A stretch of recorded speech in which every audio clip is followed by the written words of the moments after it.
Support comes from the Missouri Forest Products Association, committed to conservation and careful management of the state's forests to make them more resilient and better habitats for wildlife.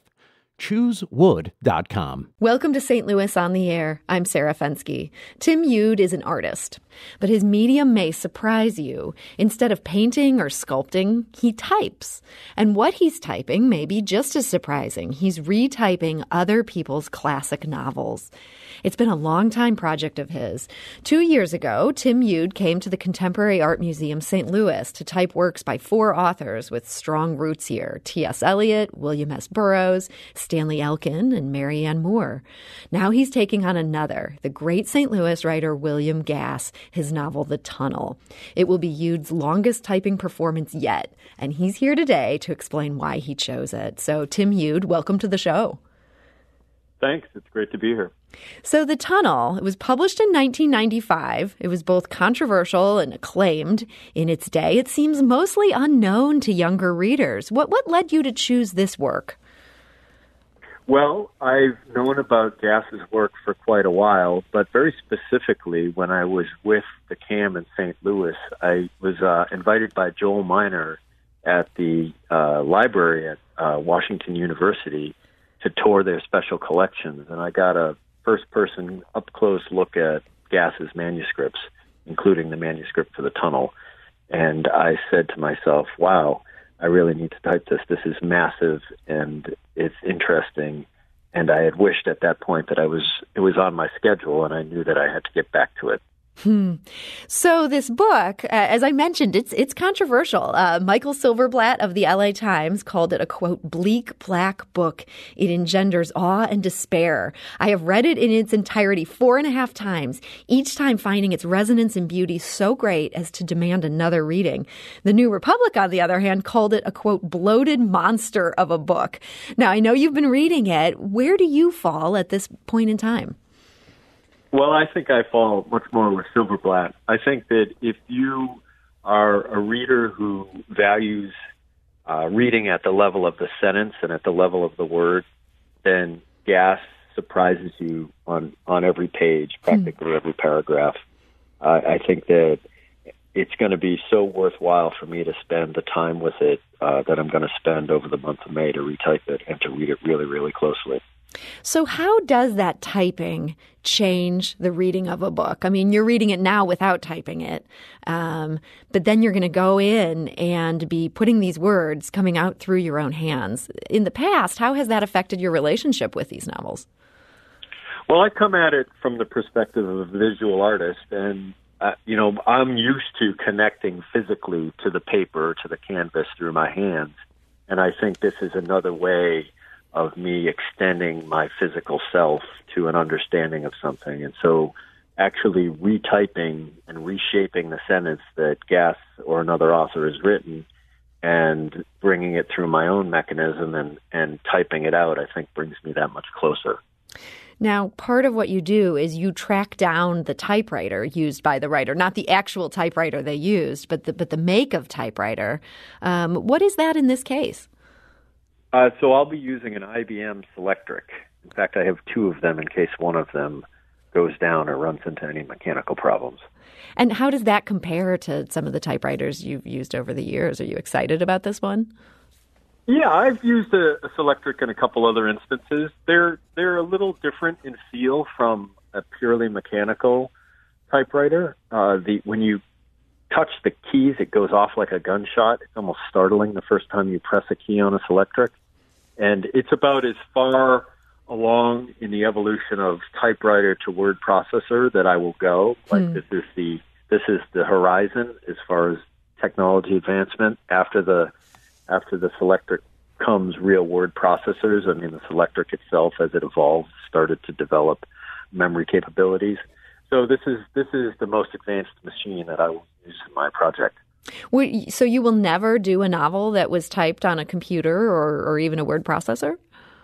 My idea was to confine it to things that were typed on a machine that when I pressure the key or when I interact with the keyboard in some way, it's going to translate into a mark on a page that I'm making. If I type it on a computer and then just press print, I feel like that's a bridge too far. My person, my physical self, is too disconnected from the output. So this is the sort of newest that you'll go. What's the oldest typewriter that you've used for one of these projects? I think the oldest to date would be the Corona #3 typewriter. It was this small little folding typewriter that Hemingway used, that Karen Blixen used to write out of Africa. So I've used that machine a couple times. It's a beautiful little machine. It's a tricky machine to type on because it's so compact and the keyboard is so close together. It kind of works on your, or at least in my case, it worked on my wrists. After a few weeks of typing on those, my hands were pretty sore. So I find myself wondering about the logistics of this. You know, not only are you adjusting to a new machine for each one of these projects, but you also have to figure out how to get these words that obviously you don't have memorized. They're not coming from your brain, somebody else's words from a different page to your page. Do you have sort of a little setup where you can look at them, type at the same time? Does that change by project? Sure. Well, so I propped the book up on a book stand, which, amazingly enough, if you walk into a Staples or someplace, you really can't even get a book stand anymore. So you have to search around for those. And I go page by page, and really I type sentence by sentence. And I'm not a great typist. I'm a quick 2-finger typist at this point, but I don't type properly. And so I kind of read and type, and my head goes back and forth, and my eyes look back and forth at the page, and I transcribe it. Although, as you know, I type the whole thing on one page, and I keep going over and over and over the text so that it becomes black and it's not legible to anybody, including myself, after the first pass or two on the paper. And so at 650 pages, which is the length of the tunnel, that paper is going to really get a workout. Yeah, will that paper even be able to hold up at that point? Well, I often have to patch the paper as I go to keep it together enough to keep going through the typewriter. And the IBM Selectric, I know from my prior experience, it's robust, but it does not like the page to get too thick. So I'm going to have to work on it as I go and see what happens. And as you say, you're patching these pages by adding like a patch of paper? Yeah, paper. I use some acid-free masking tape from the back to hold it up if it starts to tear, and I see that tear is going to become a giant tear and make it impossible to get it through the typewriter. I'll go at it a few different ways, anything to keep it together. So, Tim, this is quite an enterprise, and I guess it sort of leads to the question of what got you started doing this in the first place? You've obviously got now a routine to this, but in the beginning, what led you to say, I'm going to just type this novel over and over, all on this one page? So it was a series of epiphanies, but I think the most important one was when I was sitting in my studio back, I guess it would be in 2011 or 2012, reading a book, and I kind of looked at the book and I saw, this is a rectangle of black text inside of a rectangle of the white page. And as a visual artist, I had this moment where I saw that that's really formally what I've been looking at. And I remember closing the book and trying to crush it in my hands, like push it together in a palpable sense, like I was a steamroller almost. And I wanted to get all the words onto one page and feel the weight and texture of all those words all at once. And be able to see them all at once. And that led me down the road of actually trying to do that. What was the first book you tried it on? So I retyped in my studio before I understood that it was going to be a public performance. I retyped Hunter S. Thompson's Fear and Loathing in Las Vegas. And I chose that novel because I knew that Thompson himself had retyped The Great Gatsby and The Sun Also Rises when he was a young author and when he wanted to get sort of inside the mechanics of how to write. So that was in my mind, and that informed this idea as well. So what happens then once you're done? You have this page where it's got all the pages are contained within it. What happens to that page? So the page is backed by a second page that gives it some reinforcement, and invariably that second page also becomes abused, whether it's by impressions or tears through the top sheet. ink bleeding through. And then I separate the 2 pages and I mount them side by side to emulate what you would see when you're reading a book, the 2 pages of a book. And then those 2 pages in that diptych form get framed as a formal piece of art and as a relic of the performance. And that's what goes on the wall. So for every novel is a completed diptych, with the exception of Fahrenheit 451, which I retyped 4 or 5 years ago. And when I was done, I burned the diptych. That seems very fitting. Yes. So you've been doing these now for quite some years. I believe you're in your 60s in terms of how many novels you've done? Yes, this will be the tunnel will be the 67th. The 67th, okay. So we're talking to Tim Yude. He's an LA-based artist, and he's going to begin typing William Gass's The Tunnel. He'll be beginning that on May 1st and expects to work on it all throughout the month. We actually just got an email from Joel Miner, who is the curator at Washington University Library's Special Collections, who first sold you on Gass. And he had a great question here. He asks, how will you handle all the typographic and graphic experiments in The Tunnel? This is something where Gass was very playful. I don't know if that's quite the right word with what he did with typography. Yeah, he most certainly is playful. I think that there'll be some limits on what I can do in terms of recreating the pictures, but I think the concrete poems, of which there are a number, I will just for fun, even though they won't be legible to anybody but me, I will redo those. And just to describe for our listeners, for those who haven't seen what these pages look like, he's using spacing in some pretty dramatic ways. Yes, he is indeed, and font size and font choice, bold versus italic versus regular, and then some images where he's actually constructed, sort of pictures, I suppose, out of the typeface, and then things that are not even typeface, some drawings. The other author who comes to mind with regards to that would be Vonnegut. And he had a playful side to him as well when it came to working with the page and turning it into an image or a picture. And so you're going to try to reproduce these as best you can. Yeah, I'll see how it goes. I mean, ultimately the whole thing becomes this black rectangle in tatters. And my endeavor is really to be a good reader as opposed to somebody who's perfectly transcribing the text.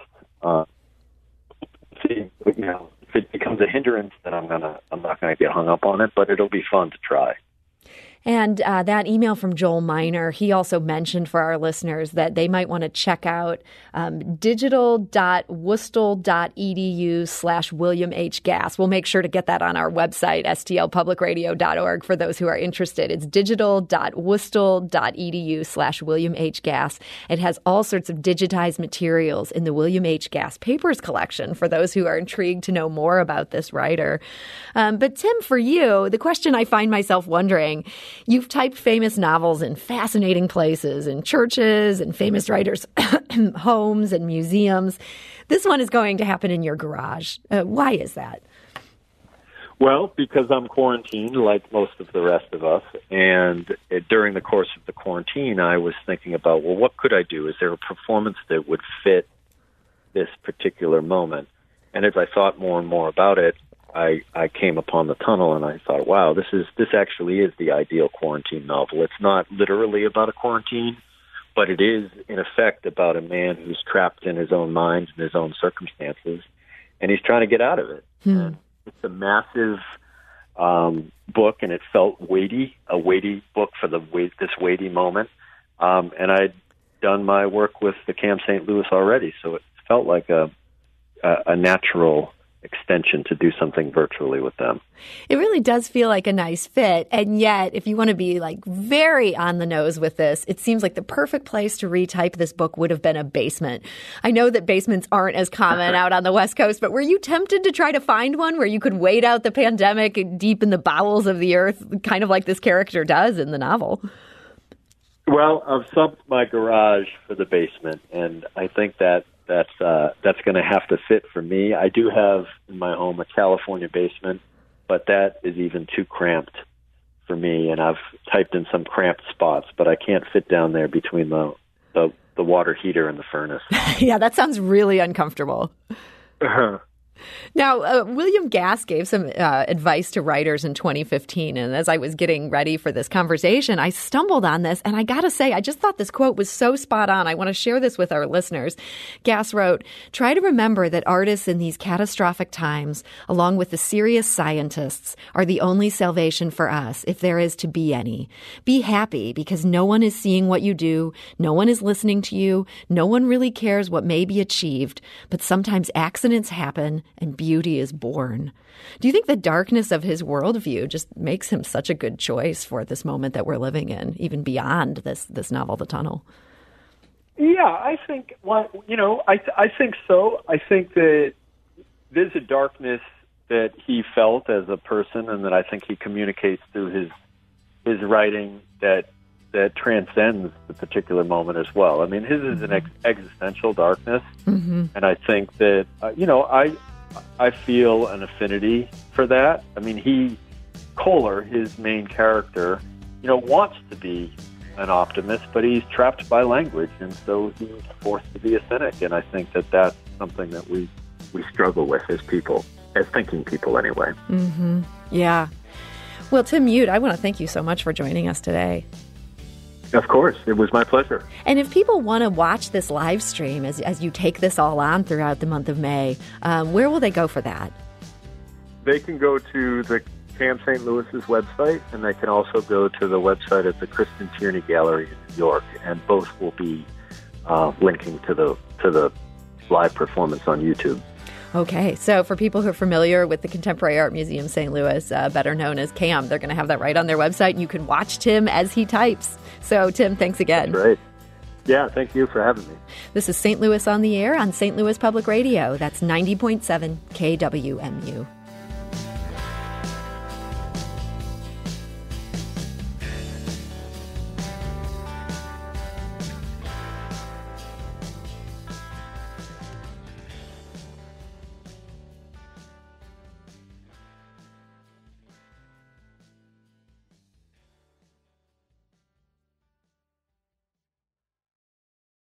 Support comes from Missouri Forest Products Association, committed to sustainable and sound conservation of the state's forests, which support more than 41,000 Missouri jobs, resulting in a $10 billion industry. ChooseWood.com.